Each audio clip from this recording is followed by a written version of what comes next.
નમસ્કાર, આપ જોઈ રહ્યા છો JKS ગુજરાતી. વાત કરીએ તો ઉપલેટામાં દલિત સમાજ દ્વારા ભારત રત્ન અને બંધારણના ઘડવૈયા ડોક્ટર ભીમરાવ આંબેડકરની 133મી જન્મજયંતિની ઉજવણી કરવામાં આવી હતી. રાજકોટ જિલ્લાના ઉપલેટા શહેર તેમજ તાલુકાના દલિત સમાજ દ્વારા ડોક્ટર બાબા સાહેબ આંબેડકરની 133મી જન્મજયંતિ નિમિત્તે ભવ્ય રીતે ઉજવણી કરવામાં આવી હતી, જેમાં દલિત સમાજ તેમજ અન્ય સમાજ દ્વારા ઉપલેટા બસ સ્ટેશન પાસે આવેલ આંબેડકરની પ્રતિમાને ફૂલહાર કરી આંબેડકર ચોકમાં એક ભવ્ય રેલીનું આયોજન કરવામાં આવ્યું હતું. ડોક્ટર બાબા સાહેબ આંબેડકરની 133મી જન્મજયંતિને લઈને દલિત સમાજ દ્વારા ઉપલેટા શહેરના મુખ્ય માર્ગો અને રાજમાર્ગો પર સવારથી વિશાળ સંખ્યામાં શોભાયાત્રાનું આયોજન કરવામાં આવ્યું, જેમાં વિશાળ સંખ્યામાં હાજર લોકોએ જય ભીમના નારા સાથે ડોક્ટર બાબા સાહેબ આંબેડકરને યાદ કરી કોટી કોટી વંદન કર્યા હતા અને આવનારી યુવા પેઢીને બાબા સાહેબે બતાવેલ માર્ગ પર ચાલવા તેમજ દેશ માટે તેમજ સમાજ માટે કંઈક કરી બતાવવાની રાહ ચીંધી હતી.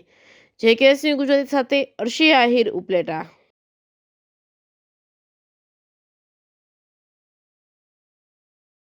મારું નામ રેખાબેન મકવાણા છે, ઉપલેટા દલિત મહિલા અગ્રણી.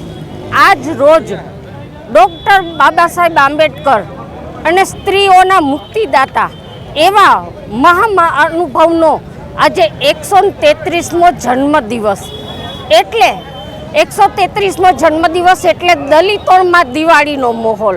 આજે ઘરે ઘરે જેમ કે દિવાળીમાં આપણે મીઠાઈઓ ખાઈ છીએ, નવા વસ્ત્ર પહેરવી છીએ, એવી જ રીતે આજે અમે બાબા સાહેબનો જન્મદિવસ આગલે 13 તારીખે અમે બધા સાથે મળીને સમૂહ ભોજન કરીએ છીએ અને 14 તારીખે અમે મહાશોભાયાત્રા બાબા સાહેબની મહાશોભાયાત્રા કાઢી અને ખૂબ આનંદ અને ઉત્સાહ સાથે અમે બાબા સાહેબનો જન્મદિવસ ઉજવીએ છીએ અને આખો દિવસ અમે બાબા સાહેબની વિશે જાગૃતતા લાવવી છીએ અને કે જે બાબા સાહેબે અમને જે એના સૂત્રો અને જે એનું માર્ગદર્શન ડૉક્ટર બાબા સાહેબ આંબેડકરે આપેલું છે તે અમે એના અનુસંધાને ચાલીએ અને આગામી આવતી દિવસોમાં પણ અમે બાબા સાહેબના જે પણ સૂત્રો છે, શિક્ષિત બનો, સંગઠિત બનો, સંઘર્ષ કરો, અમારા સમાજમાં અમે જાગૃતતા લાવશું અને આજ રોજ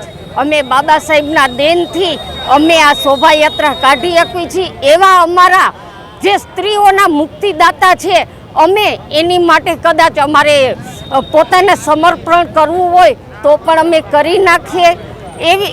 એ અનુસંધાને અમે આજે સ્ત્રીઓ, મહિલાઓ, પુરુષો, વડીલો ખૂબ આનંદભેર અમે આ ઉજવણીનો કાર્યક્રમ બહુ જોરશોરથી કરેલો છે અને આગામી દિવસોમાં પણ અમારા આવી જ રીતે અમે બાબા સાહેબના જન્મદિવસની ઉજવણી કરતા રહીશું.